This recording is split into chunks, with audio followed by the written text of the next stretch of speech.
하나님 말씀 고린도전서 7장 32절에서 40절의 말씀입니다. 고린도전서 7장 32절에서 40절의 말씀입니다. 고린도전서 7장 32절에서 40절의 말씀 우리 한 목소리로 같이 읽도록 하겠습니다. 시작.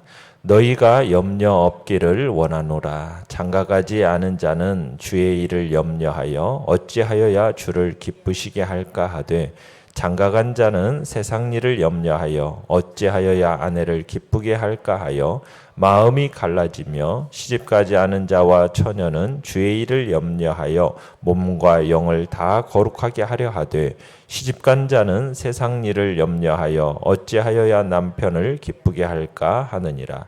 내가 이것을 말함은 너희의 유익을 위함이요 너희에게 올무를 놓으려 함이 아니니 오직 너희로 하여금 이치에 합당하게 하여 흐트러짐이 없이 주를 섬기게 하려 함이라.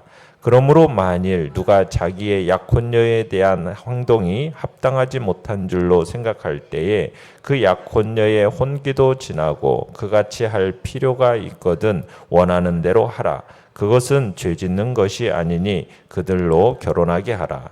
그러나 그가 마음을 정하고 또 부득이한 일도 없고 자기 뜻대로 할 권리가 있어서 그 약혼녀를 그대로 두기로 하여도 잘하는 것이니라. 그러므로 결혼하는 자도 잘하거니와 결혼하지 아니하는 자는 더 잘하는 것이니라. 아내는 그 남편이 살아있는 동안에 매어 있다가 남편이 죽으면 자유로워 자기 뜻대로 시집갈 것이나 주 안에서만 할 것이니라. 그러나 내 뜻에는 그냥 지내는 것이 더욱 복이 있으리로다. 나도 또한 하나님의 영을 받은 줄로 생각하노라. 아멘. 오늘 말씀의 제목은 결혼과 헌신이라는 제목으로 말씀을 나눕니다. 오늘 본문은 바울이 종말의 때 성도가 결혼하지 않기를 바란 이유에 대한 설명입니다. 즉 바울은 종말의 때에 오직 주를 위한 그 헌신의 마음을 빼앗기지 않도록 하기 위해서 지금 미혼자로 하여금 결혼하지 않기를 바란 겁니다. 바울이 약혼녀 딸을 둔 부모에게 이 교훈을 준 것은 당시 자녀의 결혼에 대한 결정권이 부모에게 있었기 때문입니다. 또 바울은 재혼 문제에 관련해서도 독신을 권장하고 있죠. 바울이 독신을 권장하되 굳이 결혼할 사람에게는 주 안에서 하도록 보충 권면을 하고 있는 것이 오늘 본문의 전체적인 이야기입니다. 자, 내용 관찰 문제 1번을 보시면 결혼한 자가 하나님 나라의 일을 하는데 겪는 어려움은 무엇이라 말하고 있습니까? 자, 32절을 보시면은 이제 결혼하지 않은 자가 어찌하여야 주를 기쁘시게 할까 이렇게 생각을 한다는 거예요. 그런데 결혼한 자는 33절에 보는 장가간 자는 세상 일을 염려하여 어찌하여야 아내를 기쁘게 할까?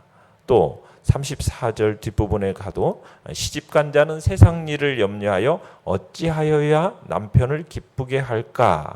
지금 염려함으로 마음이 나누이는 이런 어려움을 겪는다라고 말하고 있습니다. 그러니까 결혼해서 가정생활을 하는 성도들이 가정의 여러 가지 문제로 인하여서 염려와 근심을 하기 마련입니다. 경제적인 문제, 자녀로 인한 문제, 또 자녀 교육 문제, 배우자와의 원만한 생활의 문제, 여러 문제들로 염려하고 조심하는 거죠. 또 그들은 자기 배필이 된 그 남편과 아내를 어떻게 하면 기쁘게 할까 노력도 해야 된다는 거예요. 자, 그러다 보니까 주님을 위해 온전한 헌신하기가 어려운 것이다. 지금 이제 바울이 그렇게 얘기하는 겁니다. 그러면서 34절에 보시면은 앞절에 이렇게 되어 있어요. 마음이 갈라지며 하면서 시집가지 않은 자와 처녀는 주의 일을 염려하여 몸과 영을 다 거룩하게 하려 하되 라고 이렇게 얘기하고 있어요. 여기서 거룩하게 한다라는 말은 무슨 의미냐면 하나님을 향한 헌신의 자세를 의미하는 말입니다. 그러니까 미혼의 여성들은 늘 자신을 주님께 헌신해서 거룩하게 만든다는 거예요. 주님만을 자기의 삶의 절대 가치로 보는 거죠. 또 주님의 말씀에 순종합니다. 늘 경건한 생활을 합니다. 그런데 시집간 자는 세상의 일을 염려해서 어찌하여 내 남편을 기쁘시게 할까? 이렇게 한다는 거예요. 자, 이 말은 무슨 말이냐면 배우자를 우상화한다는 말입니다. 배우자를 하나님보다도 더 사랑하고 배우자의 말을 하나님의 말씀보다도 더 잘 듣는다는 거예요.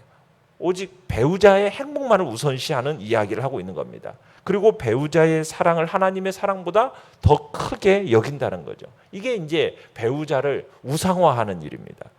배우자를 우상화한다라는 것은 물질의 우상, 명예의 우상, 그리고 세상의 행복에 대한 집착과 관련이 있는 거죠. 배우자를 하나님보다 더 사랑하는 것은 배우자를 우상시하는 것이고 세상의 행복에 그 마음을 빼앗기는 일입니다. 그래서 성도들은 배우자를 사랑하되 어디 안에서 사랑하라고 얘기하냐면 주 안에서 사랑해야 된다는 거죠. 주의 사랑으로 사랑하고 주의 말씀 안에서 위해줘야 한다. 이제 그 이야기를 또 하고 있는 것입니다. 자, 내용관찰 문제 2번을 보시면 그러므로 처녀를 시집 보내는 일에 있어서 어떻게 해야 할지에 이견을 가지고 있었던 고린도 성도들에게 무엇을 가르치고 있습니까? 자, 36절로 38절을 보시면 먼저 36절에 이제 처녀딸이 결혼하고 싶어 하든지 아니면 결혼할 상황이 되면 뭐라고 얘기합니까? 결혼하게 하라는 거예요. 결혼을 시키라는 거예요. 그러니까 바울이 무조건 결혼을 반대하는 것은 아닙니다. 당사자의 견해를 최대한 존중한 상태 속에서 지금 바울이 권면을 주고 있는 겁니다. 근데 바울 사도가 생각 속에는 우리가 29절에서 보았듯이 어떤 마음을 가지고 있냐면은 그때가 단축하여진 거로 무슨 얘기예요? 주님의 재림이 곧 이루어질 것이다 라고 바울 사도는 생각을 하고 있었어요. 그래서 웬만하면 미혼자들은 결혼하지 말고 자기처럼 독신으로 지낼 것을 바랬어요. 왜냐하면 결혼하면 마음이 어떻게 된다는 거예요? 우리가 34절에 봤지, 마음이 갈라진다는 거예요. 마음이 나뉘어진다는 거예요.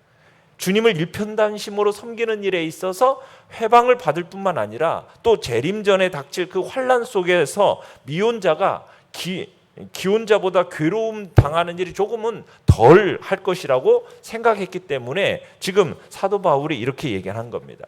자, 그러나 바울은 아무리 재림이 긴박한 상황이라 할지라도 굳이 결혼하겠다라는 사람이 있으면 만류합니까? 만류하지 않습니까? 만류하지 않습니다. 바울이 결혼을 반대하거나 결혼을 금하는 건 아니에요. 그러니까 바울은 종말이 임박한 때라 해서 어떤 특별한 생활을 성도들에게 요구하지를 않는다라는 거죠. 오히려 어떻게 보면 바울은 정상적인 생활을 하도록 권면을 하고 있는 겁니다. 다만 성도의 유익을 위해서 그냥 자기의 견해를 조심스럽게 피력하는 것뿐이에요. 그런데 이단들은 그렇지가 않죠. 이단들은 극단적으로 가요. 이단들은 하지 말라는 거예요.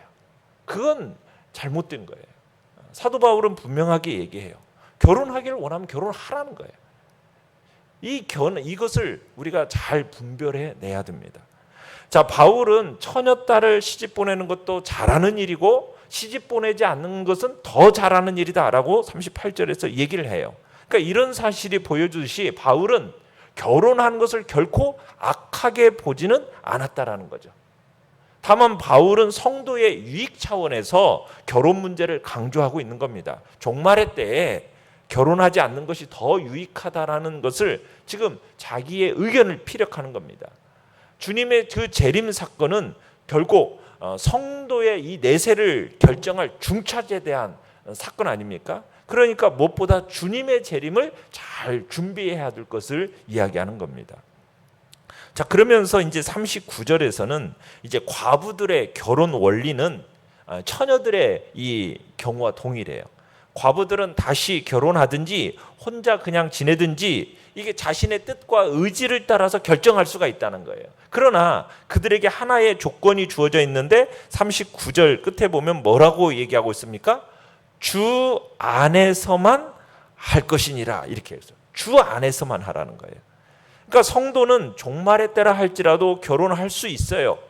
주를 믿는 신앙 안에서 그런데 해야 한다는 거예요. 바울은 비록 임박한 종말의 때라도 결혼을 금하지는 않되 다만 같은 신앙을 가진 사람과 결혼하도록 교훈하고 있는 겁니다. 자, 그러면서 40절에서 그러나 바울은 미혼자와 과부들에게 결혼이나 재혼을 하지 말고 그냥 지내는 것이 더 좋겠다. 이제 자신의 의견을 얘기합니다. 왜요? 우리가 봤지만은 임박한 환난과 그죠? 28절, 29절에서 26절에서 임박한 환난이라는 표현과 그리고 29절에서 그때가 단축하여진 고로라는 단축된 그 재림의 때를 인해서 성도가 결혼하지 않고 그냥 지내는 것이 그 신앙의 유익이 된다라고 한 겁니다. 이런 결혼 생활에 대한 바울의 이 사도 견해는 하나님의 영을 받은 줄로 생각한다. 그러니까 자신이 지금 이렇게 얘기하는 것은 하나님의 성령을 따라 된 것으로서 하나님의 뜻과 부합된다라는 표현으로 마무리를 짓고 있습니다. 자, 영과 묵상 문제 3번입니다. 자, 이러한 문제를 분별하는데 바울이 적용한 원칙은 당시 방종주의자들과 금욕주의자들의 이견과 갈등에 휩싸여 있던 고린도 교회 성도들에게 어떠한 영향을 주었을까요? 자, 35절에 가보시면은 이런 표현을 쓰고 있어요. 바울이 지금 미혼 여성의 결혼 또 과부의 재혼 문제를 다룬 본문에서 고린도 교인들에게 하반부에 오직 너희로 하여금 이치에 합당하게 하여 흐트러짐이 없이 주를 섬기게 하려 함이라. 이치에 합당하게, 이건 뭐예요? 기독교인으로서 신앙 윤리에 어긋나지 않게 처신하라는 말입니다. 또 흐트러짐이 없이라는 말은 분주하게 움직임으로 산만해지지 않도록 행동하라, 이런 말이에요. 그러니까 성도들로 하여금 이 세상을 살아갈 때 마음이 흐트러져서 우왕좌왕하거나 또 이리저리 세상에 이끌려 살지 말고 어떻게 하라고요? 일편단심, 주를 향한 마음으로 온전히 주님의 기쁘신 뜻을 위해서 행동하고 처신하라. 지금 이런 의미인 겁니다. 결혼을 하거나 결혼을 하지 않거나 이건 중요한 게 아니에요. 뭐가 중요한 거예요? 주를 향한 마음의 심지가 얼마나 고드냐, 이게 중요하다라는 거죠.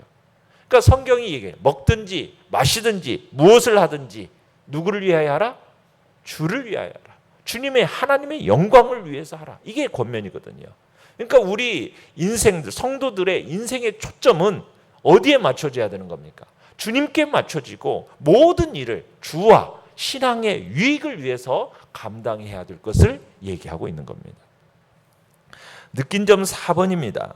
결혼에 대한 이와 같은 바울의 견해와 당신이 가지고 있었던 결혼에 대한 이해를 비교하여 보고 묵상하며 교정하는 시간을 갖도록 합시다. 자, 성도는 종말의 때라 할지라도 결혼할 수 있습니다. 우리 그거 이단의 극단적인 이 생각과 우리는 분별해내는 지혜 분명히 필요합니다. 그런데 결혼은 어디 안에서 해야 된다? 주를 믿는 신앙 안에서 해야 됨을 이야기합니다. 우리가 자녀들이든 또 손자, 손녀들이든 어떻든 결혼의 문제에 있어서 꼭 주님 안에서 하도록 권면하고 가르침이 있어야 됨을 우리는 생각해야 됩니다. 성도와 불신자는 가치관과 삶의 목적이 달라요. 성도는 주님을 섬기는 데 반해서 불신자는 물질을 섬기는 사람들이에요. 성도는 닥칠 환난에 대비해서 신앙적인 각오를 단단히 하는 데 반해 불신자들은 세상의 행복만을 추구하는 사람들입니다. 성도는 주님 중심의 생활을 하는 데 반해서 불신자는 자기 중심의 생활을 하는 사람이에요. 그렇기 때문에 불신자와 결혼한 성도는 배우자와 갈등을 일으킬 수밖에 없어요. 그러니까 그러한 갈등을 일으키지 않으려고 양보하다 보면은 어떤 일들이 일어나겠어요? 신앙생활을 제대로 할 수가 없게 되는 거예요. 또 불신 배우자를 기쁘게 하려고 하다 보면 하나님을 향한 마음이 어떻게 돼요? 갈라지는 거예요. 나누이게 될 수밖에 없는 겁니다. 흐트러진 마음으로 하나님을 정말 섬기는 일에 몰두할 수가 없다는 얘기예요. 더 더 나아가서는 불신자의 그 불신 배우자의 그 불신앙적 생활과 그 가치관, 그것에 물들 가능성이 있다라는 거죠. 그렇기 때문에 같은 신앙을 지닌 사람과 결혼을 해야 된다는 거예요. 그것이 아주 중요합니다. 우리의 삶에 있어서뿐만이 아니라 성도의 결혼 생활에 있어서 우리는 불신자들처럼 어떤 단순하게 부부 생활을 하여서 가정을 이루는 것, 여기에 목적이 있는 게 아니에요. 그걸로 그치는 게 아니잖아요. 같은 신앙을 지닌 배우자를 우리는 신앙의 동지로 얻는 일인 겁니다. 그래서 가정에서부터 하나님께 영광 돌리는 생활을 해야 하는 거예요. 그러니까 결혼하려는 성도, 또 재혼하려는 성도, 그 성도들에게 주 안에서 반드시 같은 신앙, 같은 뜻을 지닌 성도와 결혼을 하도록 권면하고 돕고 또 주의 사랑으로 이렇게 또 가르치면서 나가야 하는 것이 우리가 해야 할 일인 것입니다. 결단과 적용 5번입니다. 당신은 이러한 가르침을 자신의 결혼 생활 혹은 결혼 준비에 어떻게 적용하고 실천해야 하겠습니까? 우리의 자녀들과 또한 우리의 손자, 손녀들을 생각하면서 그들이 어떠한 결혼관을 가질 수 있도록 도울까? 또 주님 앞에서 기도하시고 또 말씀으로 잘 권면하면서 그것이 어려서부터 그들의 가치관으로 형성될 수 있도록 또한 가르침이 있기를 간절히 바랍니다.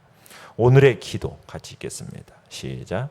어수선하고 소란스러움이 없이 주님의 일에 전념하기 위해 필요한 결정을 내릴 수 있는 용기를 주소서. 아멘. 말씀을 생각하면서 기도하시고요. 연약한 우리의 지체들을 위해서 기도해 주시며 또 이 나라와 이 민족 어렵고 힘든 이러한 시기 속에서 잘 견뎌내는 복된 은혜가 나타날 수 있도록 위해서 기도하시기 바랍니다. 주여, 우리 세 번 부르짖며 나아가겠습니다.